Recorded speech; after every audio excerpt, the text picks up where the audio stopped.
résultat de l'enquête du décès de mon grand frère. Je dis que c'est quand même grave, parce que la famille a le droit de savoir. Pour faire notre deuil, on a quand même le droit de savoir dans quelles conditions il est mort, ou qui l'a tué, et dans quelles conditions ça s'est passé. La dame, je ne l'ai jamais vue, mais d'autres personnes l'ont vue, sans que la famille l'ait vue. La dame a été relâchée, sans qu'il y ait procès ou quoi que ce soit. Le dossier de l'enquête ne nous a jamais été remis. Vous voyez quand même, c'est choquant. Et moi, face à cette douleur, j'ai passé 1 an, j'ai perdu le sommeil. J'avais perdu totalement le sommeil. Je n'avais plus du tout sommeil. J'étais en grossesse et j'ai fait une césarienne parce que mon enfant n'avait pas évolué. Et j'ai retrouvé le sommeil grâce à quelques initiations par la respiration, etc., qui m'ont permis un jour, un soir, c'était comme un miracle.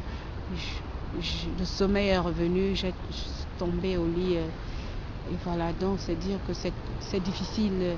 Lorsque aujourd'hui je vois d'autres personnes endeuillées, autant de deuil chaque jour, je me dois, moi, en tant que parent ayant été victime, de soutenir ces gens et de m'engager dans cette lutte avec le collectif que nous avons mis en place des femmes contre les crimes rituels. Après ce drame, comme une traînée de poudre, les cas seront de plus en plus nombreux à travers le territoire national. Ils tomberont un à un sous les coups de leurs différents bourreaux, endeuillant ainsi plusieurs familles. Et jusqu'à ce jour, ces familles continuent malheureusement d'espérer et d'attendre que justice soit faite.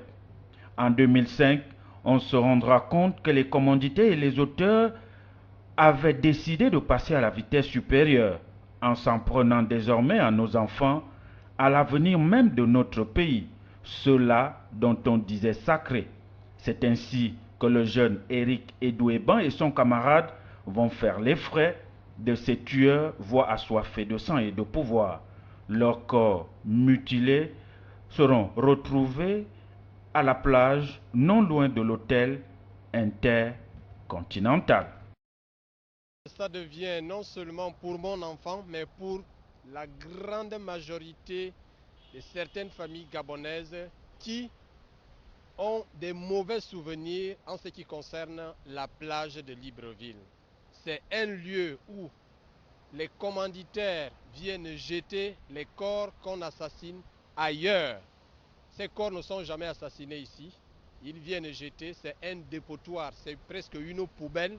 Mais même la mer, comme vous voyez, le mouvement des eaux, rejette ces actes-là à travers les corps que la mer n'arrive pas à garder. Alors donc, ici, quand je suis là, ce sont des mauvais souvenirs. Je pense toujours à mon enfant qui a été assassiné. C'était le 3 mars 2005. Son père, Elvis Ebaondo, cruellement touché, va se lancer à corps perdu à la lutte contre les auteurs et autres assassins de ces crimes d'une autre époque, voire d'un autre temps. Jusqu'à ce jour, son combat continue à travers l'association de lutte contre les crimes rituels au Gabon. Quand vous posez des actes, il y a ce qu'on appelle, nous, enseignants, un suivi et une évaluation. Depuis 2005, comme nous venons de le dire, nous avons organisé la marche ici. C'était dans l'objectif de remettre un mémorandum au chef de l'État. Pourquoi le chef de l'État? Le chef de l'État, en 2005, il avait eu ce courage, je me rappelle, en organisant avec les agents des Nations Unies le premier colloque sur le phénomène des crimes rituels au Gabon. Là, il n'était pas détenteur de ces trois pouvoirs. Maintenant, étant détenteur de ces pouvoirs, le phénomène persiste. Il fallait que, quelles que soient les conditions, nous, parents victimes, nous allons vers lui pour leur remettre ce mémorandum qui a été le fruit d'un travail collectif qui a regroupé non seulement l'association, mais les confessions religieuses bien représentées dans notre territoire national. Alors, c'est ça. Comme vous le constatez aussi que moi, depuis le 11, le phénomène persiste. Je dirais que c'est la fin des temps. c'est la résistance de Satan. Satan était toujours bête. À force de consommer encore la chair humaine, de boire le sang humain, ça n'enlèvera rien. Pour ceux qui ne sont pas comme nous, ceux qui savent ce qui se passe, c'est que actuellement, les commanditaires n'ont plus le pouvoir de récupérer essentiellement ce qu'on appelle l'esprit. Ce sont ces esprits-là qui faisaient en sorte par le passé qu'ils avaient le pouvoir de domination sur nous. Mais là maintenant, c'est comme vous buvez l'eau du robinet. Quand ils boivent le sang dans leur temple, quand ils mangent la chair, ça n'a plus d'effet. Voilà pourquoi le phénomène persiste. À force de multiplier, ils n'auront rien. Vous avez parlé de mémorandum que vous avez remis au président de l'Assemblée nationale et au président de la République. Les Gabonais ignorent le contenu de ce mémorandum. Succinctement, qu'est-ce qui est écrit dans ce mémorandum? Dans ce mémorandum, comme je venais de le dire, il y a une certaine évaluation du phénomène depuis 2005 jusqu'à présent. Il y a un constat, il y a la situation, le contexte actuel de cette situation. Il y a ce qui est très très important ici, ce sont les recommandations faites au chef de l'État, les propositions faites à court et à moyen terme.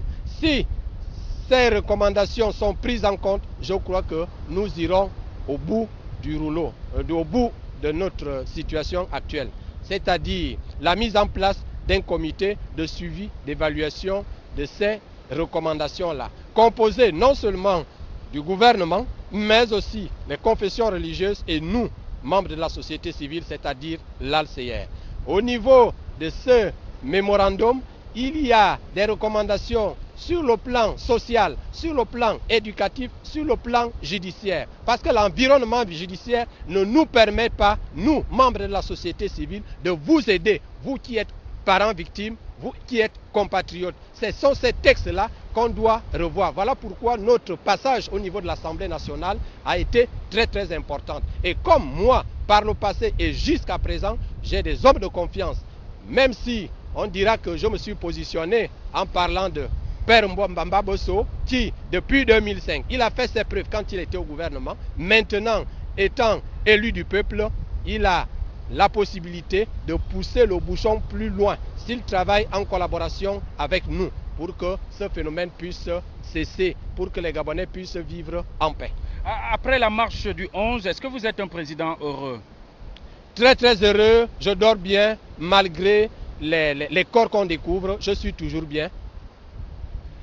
Et lorsque vous regardez cette étendue d'eau du Komo, cette eau qui n'a qu'un seul bruit, ce sont ces vagues qui vont, qui viennent. Si vous avez un message pour cette étendue d'eau, ça sera lequel? Bon, étant donné que l'eau, ce n'est pas une personne physique, il n'y a que le bruit. Bon, je ne sais pas quel message véhiculer ici. Le message concerne la population gabonaise. Le message concerne les dirigeants gabonais qui confondent encore les époques. Époques, c'est-à-dire nous ne sommes plus au premier, disons, à l'ère de la pierre polie. Nous ne sommes pas... Nous avons évolué. Il faudrait que la dignité humaine soit respectée dans notre pays. Alors le message, c'est que nous devons tous... La lutte contre les crimes rituels ne concerne pas uniquement l'association, ça concerne vous, moi, tout le monde. Les hautes personnalités, en premier lieu le chef de l'État, qui doit aller jusqu'au bout de ce combat, qui doit joindre la parole aux actes. Il a pris les engagements, tous nos regards sont tournés vers lui, étant donné que c'est le détenteur des trois pouvoirs. Alors, le message, c'est aux Gabonais de combattre. Ça ne doit pas être uniquement l'objet de l'association, ça ne doit pas être l'objet des parents victimes, ça concerne tout le monde de bonne moralité, tout le monde qui aime ce pays, tout le monde qui a la crainte du Seigneur Jésus-Christ, qui n'a pas donné l'ordre à qui que ce soit d'ôter la vie des autres citoyens. Vous parlez du président comme étant celui-là qui détient les 3 pouvoirs. Depuis 2009, il les a. Et finalement, on se rend compte que les noms sont cités dans la presse nationale, internationale, dans les médias en ligne. Et ce sont parfois les plus proches collaborateurs du chef de l'État. Mais jusque-là, aucun signe, aucune volonté de prouver qu'il veut véritablement aller jusqu'au bout de ce fléau. Comment comprendre cela ? Normalement, je suis mal placé pour répondre à cette question, étant donné que c'est lui qui doit joindre la parole aux actes quand il condamne et que son environnement est pourri. Je l'ai même dit lors de notre sortie de la marche du 11. J'ai dit que tous nos regards sont tournés vers lui. Il faudrait qu'il fasse violence sur lui-même. Malgré les sentiments, malgré les liens qui les unissent avec ses proches, il faudrait, pour la stabilité de notre pays, pour le bien du peuple gabonais, parce que quand on est chef de l'État, le chef d'État ne commande pas, n'est pas chef de l'État pour la flore, je le dis, je l'ai même toujours dit dans les médias internationaux, il n'est pas là pour la flore et la faune. Il commande, c'est nous, population, qui font en sorte que, nous faisons en sorte que, il puisse avoir le tapis rouge, pour être clair. S'il n'y a pas la population, il ne peut jamais avoir le tapis rouge. Voilà pourquoi, quelles que soient les conditions, moi j'attaque toujours le premier responsable de ce pays. Avez-vous déjà atteint les objectifs que vous êtes fixés en 2005, ou il reste encore des défis à relever? Le combat des luttes contre les crimes rituels, c'est une course de fond. Mandela n'a pas fait 27 ans en Afrique du Sud pour rien. Je vais citer les autres tels que les Gandhi, Martin Luther King, que Dieu ait son âme, il est parti avant le temps. Étant donné que c'est une culture imposée par le système, je dis bien le système, il n'y a pas que les PDGistes, enfin excusez-moi du terme, parce que le PDG c'est lui qui est au pouvoir, il n'y a pas que le pouvoir, le diable est partout, le diable est dans ta maison, le diable est dans ma maison, c'est le diable qui réagit. Et qu'en réagissant, pour que nous puissions enlever cette boue, je dis bien la boue, qui est dans la tête de certains Gabonais. Certains, je dis bien, certains Gabonais, je pèse bien mes mots, certains Gabonais, il faut du temps. Il faut vraiment un changement systématique du système. Je parle du système et non une partie du système. Lorsque le porte-parole de la présidence, Alain-Claude Bilébizé, dit devant la presse qu'il reconnaît au Gabon qu'il y a des crimes de sang et pas des crimes rituels, quelle est votre réflexion? Ma réflexion, elle est simple. Il a pris le train en marche. Il doit boucler une bonne fois pour toutes. Boucler. Il n'est ni décideur, ni victime. S'il se sent à l'aise chez lui, mais les Gabonais vivent dans la psychose. La preuve en est que dans sa province natale, on bat le record là-bas. Il y a l'insécurité. On tue aussi là-bas. Alors donc, s'il se sent à l'aise, vraiment, les autres Gabonais ne se sont pas à l'aise. Le premier responsable de ce pays, le chef de l'État, quand il a organisé le phénomène, disons, le colloque sur les crimes rituels au Gabon en 2005, il a parlé des crimes rituels. Notre association a eu un prix sur les crimes rituels. Nous avons fait des journées des crimes rituels. Nous avons publié, nous avons tourné des films. Bon, nous aussi nous sommes surpris.